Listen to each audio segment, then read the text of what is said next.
नमस्कार दोस्तों, ये है मेरे प्यारे से एडेनियम और ये है नोवा तंजानिया। खूबसूरत सा शेप है, काफ़ी अच्छी फ्लावरिंग हो रही है अभी। और समय अभी 8:15 का लगभग हो गया है। सूर्य भगवान उदय हो चुके हैं, बादल है, काफ़ी ठंडा मौसम है आज। और कल मैंने वाटरिंग की थी, कल भी बादल थे, तो अभी सॉइल जो है ना इसकी गीली है, सॉइल अच्छे से सूख नहीं पाई है, तो इसलिए आज वाटरिंग मैं इसमें नहीं करूँगा। क्योंकि अभी गर्मी इतनी ज़्यादा होती है दिन में कि डेली इन छोटे सीडलिंग्स हैं, इनको डेली वाटरिंग करनी पड़ जाती है। अगर इनको वाटरिंग नहीं करते तो ये श्रिंक हो जाएंगी, कोडेक्स जो है डिहाइड्रेटेड हो जाएगा। दिखाऊँ आपको एक एग्ज़ाम्पल। एक्चुअली मैंने एक दिन बीच में गैप कर दिया था और ये उसका एग्ज़ाम्पल आपको दिखाऊँ। कोई ये कोडेक्स जो है ना वो डिहाइड्रेटेड हो गया थोड़ा सा। अब इसमें 2-4 दिन रेगुलर वाटरिंग करूँगा तो ये फिर से ठीक हो जाएगा। तो धूप का बहुत ज़्यादा असर पड़ता है। आज के वीडियो में हम कुछ इस तरह की बात करते हैं, जैसे एक तो मेरे पास कमेंट आए थे कि सर जो सीड से ग्रो तो कर लेते हैं लेकिन जो सीडलिंग्स हैं वो बचती नहीं हैं, सीडलिंग्स उनकी ख़त्म हो जाती हैं। तो देखिए, ऐसा सभी के साथ होता है। जब शुरू में हम ऐसा कुछ करते हैं, अडेनियम्स सीड से ग्रो करते हैं, तो उसमें अधिकतर जो सीडलिंग्स होती हैं ना वो ख़त्म हो जाती हैं। एक्चुअली शुरुआत में ऐसा होता है, जब धीमे धीमे सीख जाते हैं ये सब चीज़ें, तो एक आध सीडलिंग्स तो देखिए सभी की ख़त्म होती हैं और मेरी भी ख़त्म होती हैं। मैं भी एक्सपर्ट नहीं हूँ आपकी तरह, मैं भी अभी सीख ही रहा हूँ। लेकिन सीडलिंग्स थोड़ा परसेंटेज बहुत कम हो जाता है। जैसे आप सीख जाते हैं चीज़ें तो आपको समझ में आ जाता है कि किस कंडीशन में सीडलिंग्स को आप रखेंगे तो वो ख़राब नहीं होंगी, कहाँ पर रॉट होने का ख़तरा है। जब ये चीज़ें आपको समझ में आ जाएंगी तो फिर आपके जो सीडलिंग्स हैं वो ख़राब होना कम हो जाएंगी। कुछ सावधानियां हैं जो आपको रखनी चाहिए जब आप सीड से ग्रो करते हैं। मान लीजिए आपको सीड से अडेनियम्स ग्रो करना आता है और आपने अच्छे से सीड से अपनी अडेनियम्स को ग्रो कर लिया। ग्रो करने के बाद आपकी जो सीडलिंग्स हैं बहुत छोटी हैं, अभी उनमें लीव्स नहीं आई हैं, तो आपने क्या काम करना है, आपने काम कुछ ऐसा करना है कि उनको अभी शेड में रखना है। जब उसमें 2 से 4 लीव्स आ जाएं, 5 लीव्स आ जाएं, तब आप उसको सनलाइट में शिफ्ट कर सकते हैं।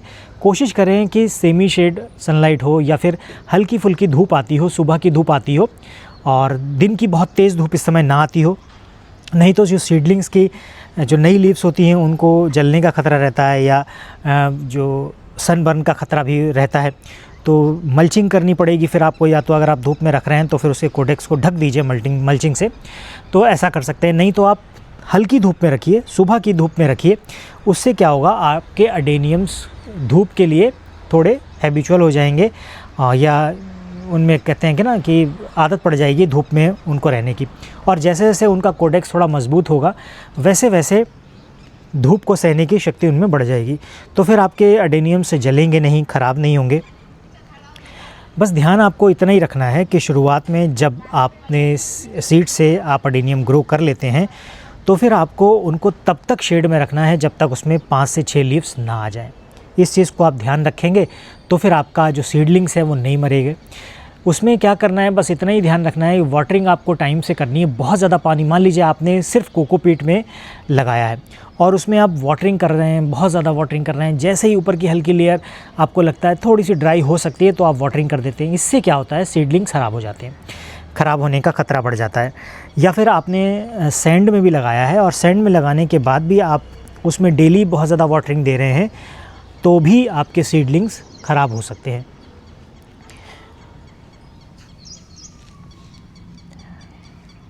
बहुत ज़्यादा वाटरिंग आपको नहीं करनी है, वाटरिंग आपको लिमिटेड करनी है।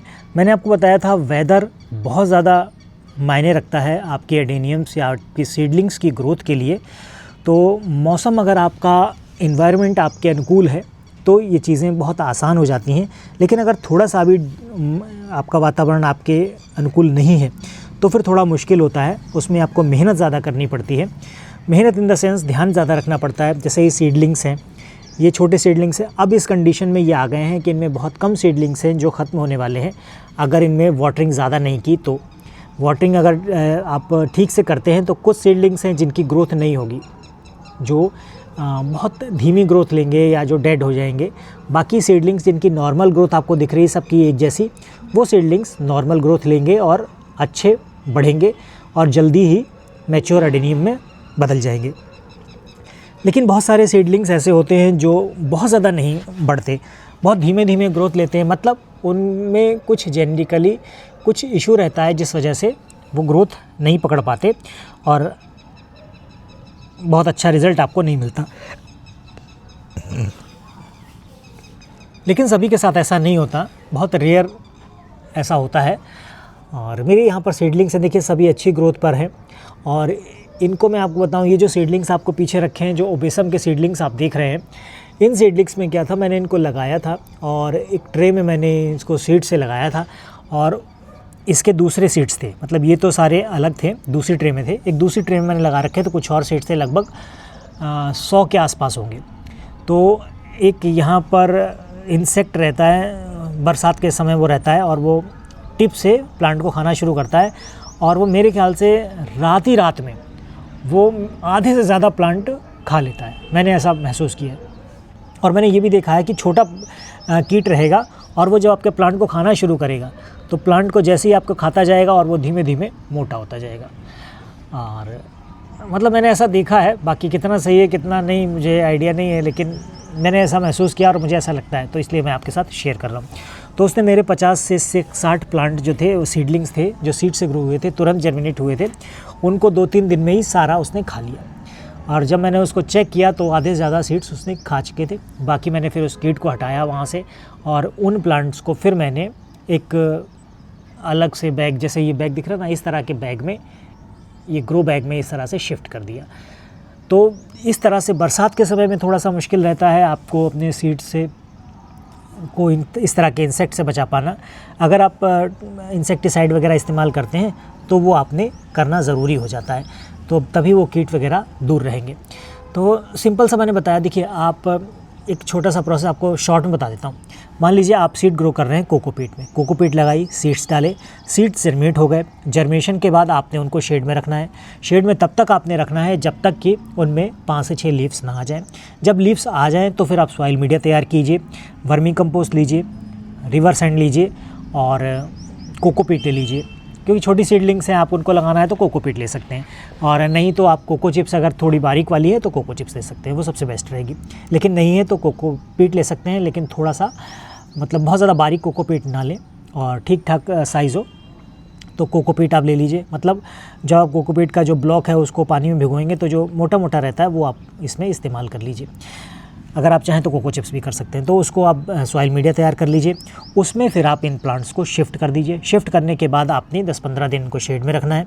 जब ये थोड़े से, जब रूट इनकी सेट हो जाएगी सॉइल मीडिया में, तो उसके बाद फिर इनको आप शिफ्ट कर सकते हैं धूप में, सनलाइट में, और हल्की सनलाइट में एक बार कीजिएगा। 2-4 दिन के बाद जैसे जैसे प्लांट आपके सनलाइट के हैबिचुअल हो जाएंगे, फिर आप इनको फुल सनलाइट में शिफ्ट कर सकते हैं और उसके बाद फिर अच्छी ग्रोथ होगी। उसके बाद आपने वाटरिंग देनी है। सॉइल मीडिया मैंने बताया वेल ड्रेनेज होनी चाहिए, होल अच्छे होने चाहिए। उसके बाद आप इनमें फुल वाटरिंग कर सकते हैं, अच्छी वाटरिंग कर सकते हैं। प्लांट्स की ग्रोथ आपको देखने को मिलेगी। बारिश है तो बारिश में अपने एडेनियम्स को आप बारिश में रख सकते हैं। सॉइल मीडिया बहुत अच्छी हो, वेल ड्रेन हो तो बारिश में रखिए। बारिश में अगर आप अपने एडेनियम्स को रख देंगे तो आप उनके जो कोडेक्स है उसका साइज़ आप देखेंगे बहुत जल्दी वो डबल ट्रिपल हो जाएगा। ऐसा मेरा एक्सपीरियंस है। तो बारिश एक ही चीज़ में ख़राब करती है, जब आपका सॉइल मीडिया पुराना हो या फिर 1-2 साल से आपने प्लांट रीपॉट ना किया हो, या फिर उसमें होल्स बराबर ना हो जिससे कि पानी गया और वो निकल नहीं पाया, या फिर आपका जो पॉट है हर समय पानी में ही रखा रहे, बारिश के पानी में ही रखा रहे, तो भी प्लांट आपका रॉट हो सकता है। जैसे मैंने ये इसीलिए मंगाया था कि जब बारिश होती है तो हमारा जो सरफेस है, सरफेस मतलब जो फ्लोर है उससे ऊपर रहे पॉट, ताकि पानी में डूबा हुआ ना रहे। इससे प्लांट आपके मरने से बच जाएगा। तो जितने भी मेरे जो थोड़े मैच्योर प्लांट्स हैं उनको फिर मैं इस पे रखता हूँ। जब तक आपके पास कोई प्रॉपर सेटअप नहीं होता, कोई ऊंचा स्टैंड नहीं होता, कुछ इस तरह की चीज़ें नहीं होती, तब तक आपने इस तरह से इसको मैनेज करना है। और इस तरह से आप करेंगे तो मेरे ख्याल से आपके सीडलिंग्स या कहें कि जो सीड से जर्मिनेट किया आपने वो मरेंगे नहीं, सीडलिंग्स आपकी सेफ़ रहेंगी। 2-4 सीडलिंग्स, मान लीजिए आपने 100 बीज लगाए, उसमें 2-4 सीडलिंग्स आपकी मर सकती हैं। और सभी के साथ ऐसा होता है, मेरे साथ होता है, और एक्सपर्ट्स हैं उनके साथ शायद होता होगा, मुझे आइडिया नहीं है, लेकिन मेरे साथ होता है कि मैं एक्सपर्ट नहीं, मैं सीख रहा हूँ अभी, तो मेरे साथ भी ऐसा होता है, सीडलिंग्स मर जाती हैं। लेकिन मोस्ट ऑफ द सीडलिंग्स आप सेफली बचा सकते हैं और वो अडेनियम्स बन जाएंगे आपके, और फ्लावरिंग देंगे तो आपका मन खुश हो जाएगा। ये देखिए कि नोवा तंजानिया है, फ्लावरिंग पर है, बहुत अच्छी फ्लावरिंग देता है, काफ़ी खूबसूरत प्लांट दिखता है इस समय। ये मेरे सोमालियन एनाकोंडा है, काफ़ी अच्छी फ्लावरिंग है। ये ओबेसम है, ये भी अच्छी। ये सोमालियन एनाकोंडा देखिए मदर प्लांट है, बहुत अच्छी फ्लावरिंग इस समय दे रहा है। एक ओबेसम है, देखिए कलर बहुत खूबसूरत मुझे लगता है, ये बहुत अच्छी फ्लावरिंग दे रहा है। वहाँ दूर मेरा एक बेसम रखा है, बहुत अच्छे कलर का, मैंने दिखाया था कुछ दिन पहले, वो भी फ्लावरिंग दे रहा है। तो बहुत अच्छी फ्लावरिंग है, एक क्रिस्टेट है, इसमें फ्लावरिंग आएगी तो फिर मैं आपको दिखाऊंगा किस तरह की ये फ्लावरिंग देता है। थोड़ा एक बड़ा सा प्लांट है, ये देखिए, ये है, ये क्रिस्टेट है, और ये अभी फ्लावरिंग आएगी तब देखते हैं। तो ये थी एक छोटी सी जानकारी। होप कि इस जानकारी से आपको कुछ ना कुछ फ़ायदा ज़रूर मिलेगा। मिलते हैं नेक्स्ट वीडियो में, तब तक के लिए बाय बाय।